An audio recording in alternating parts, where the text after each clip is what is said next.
This week we're working in the mountainous and incredibly beautiful Salt Lake City, Utah on the brand new South Jordan Middle School. Join us for floored.tv.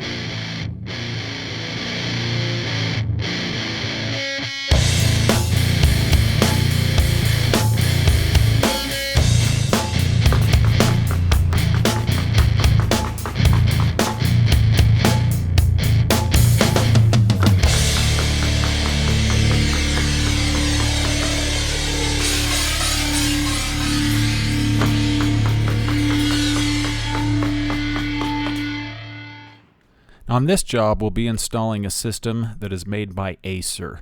I've installed over 100,000 square feet of the Aacer brand material in my career, and this stuff is milled really well. I love it. Now this material is northern hard maple.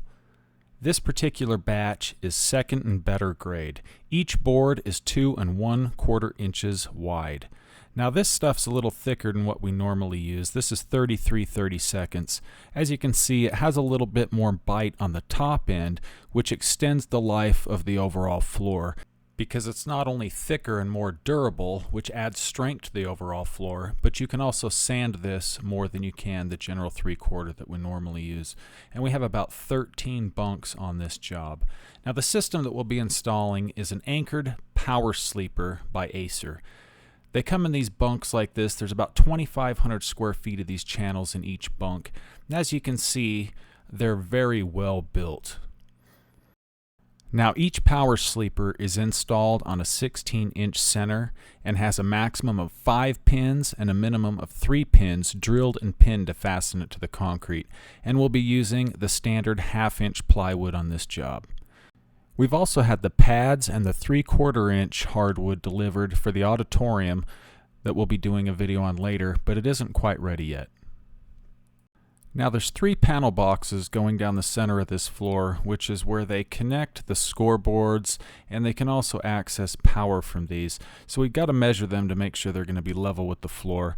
These are going to have to be adjusted a little bit to match what we need. And we're also going to check the slab depression all around the entire floor to make sure that it doesn't sit up too high or too low to the height of the overall system we'll be installing. And there's also a little ledge here on the brick that'll need to be chipped off before we can proceed. Now since the gymnasium floor is the widest available area within the structure being built, it generally ends up being the storage area for all the other crews and a bunch of different materials. So as you can see, we're going to have a little bit of a cleanup process going here before we can get started. But that's okay, because we've all got a job to do and we work together to get the job done. Here's a picture of the overall floor that we'll be installing. Now we've already checked this slab, and as you can see here, it has been ground according to the specifications set out by the flooring and the system manufacturer. But we're just going to go over them and double check just to make sure that everything is in spec. Another thing we're going to double check is the volleyball holes to make sure that the sleeves are in place and the heights are okay. And as you can see here, all of the sleeves and the power boxes go straight down the center of the floor. Now that we've got all the stuff cleared out of the gymnasium, we can start to sweep and prep an area of the floor for us to lay down our first layer of plastic. Now we've stretched our plastic. This stuff is 100 foot by 20 foot. It covers about 2,000 square feet, but we do lose a little bit in the lap. Now here's a shot of the pins that we'll be using to anchor down the power sleepers to the concrete itself. This floor is approximately 10,500 feet, so there are going to be thousands and thousands of these pins used on this system. So Tim and the company's general manager Brady are going to work together to put the washers on the pins to pre-prep them for installation. And while they're working on that, I'm going to get the floor started by actually starting the layout. As you can see here, the layout needs to be staggered in 4-foot increments. This adds strength and durability to the floor and keeps any of the joints from lining up. Now I'm just basically laying them out in the general area so that when we come back later to start drilling and pinning, these channels will essentially be in the area that they need to be. And there's definitely no getting my hard hat mixed up with anybody else's on the job. Now we've drilled and pinned the first couple rows off the wall so that we could get the first couple layers of plywood fastened down to the channel itself.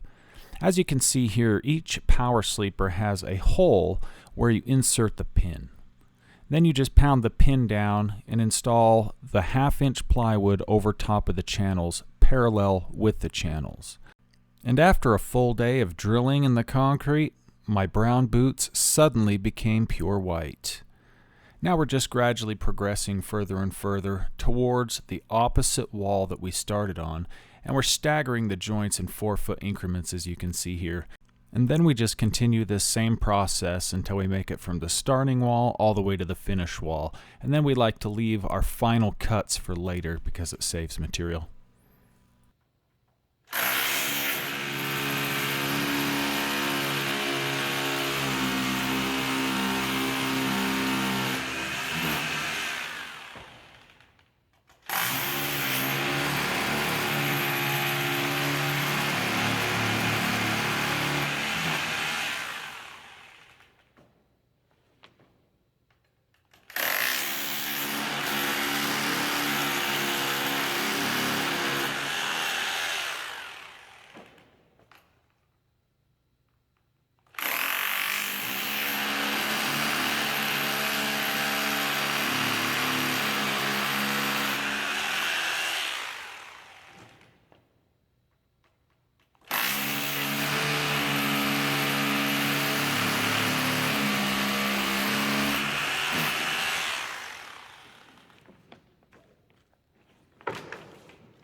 And one thing that I cannot stress enough is that anytime you're drilling and pinning anything into concrete and creating dust, you absolutely want to wear a dust mask.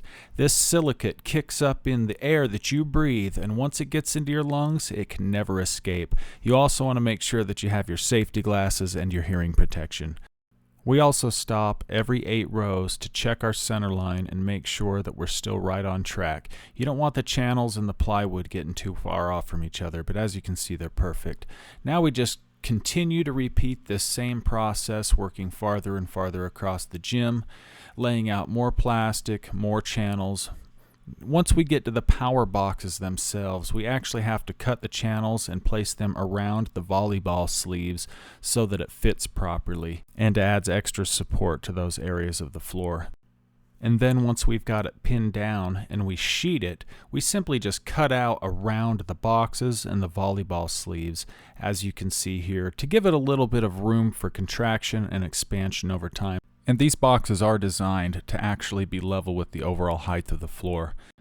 Now at this point we've got about 70% of the subfloor installed, with the exception of the cuts on the ending wall. So now what we're going to have to do is we're going to have to move some of our material up and actually stock the subfloor we've already installed so that we can make room to continue installing subfloor. This is what it looks like unstocked, and this is what it looks like stocked. Now, as you can see, we've created a space so that we can continue to work. We've pulled out our plastic and moved our material out of the way, leaving us plenty of room to work.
Now it's taken a lot of hard work, but we finally completed the installation of the subfloor. So we're going to go ahead and get our first row set out so that we can start to rack.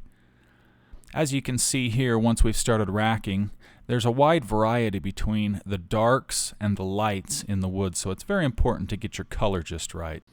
And here's a look at what I call a $5 star. I like to fold things up like this, little pieces of origami, so when we eat out at night I use them for tips for the waitresses. They love them. So now we've got about half of the floor racked out. The color looks great. Here's a shot outside the school. This is actually the east side of the building. And this is a shot of the front of the South Jordan Middle School. And here's a shot facing to the west. The Kennecott copper mine is actually right behind this. But unfortunately, by that afternoon, the weather took a turn for the worst, and it actually started to hail on the job site, as you can see here. Trying to get some work on the job site here, and it started hailing on us. Gotta love that. Oh, just got bumped in the head. Those poor kids over in that school ground over there running for cover. But eventually the storm passed. I just cannot get over how incredibly beautiful the Salt Lake City area is. I just live north of here, just over the Idaho border, so Salt Lake City is essentially my backyard. It feels like my home, it is my home, and I absolutely love this place. As you can see from this photo, we've got about 85% of the floor racked out, with just a little bit to go on each side. Now we continue racking, and we've completely racked out the entire floor.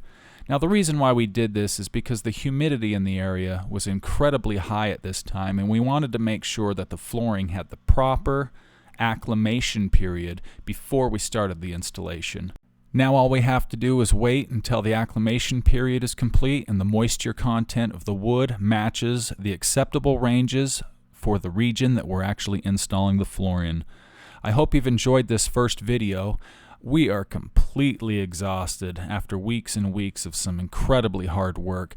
So we're going to take the weekend off and head home for a couple of days. I hope you've enjoyed this first video in this short series. Stay tuned for the second part is coming up soon. Thank you for joining us, and I'll see you then. Have a great day.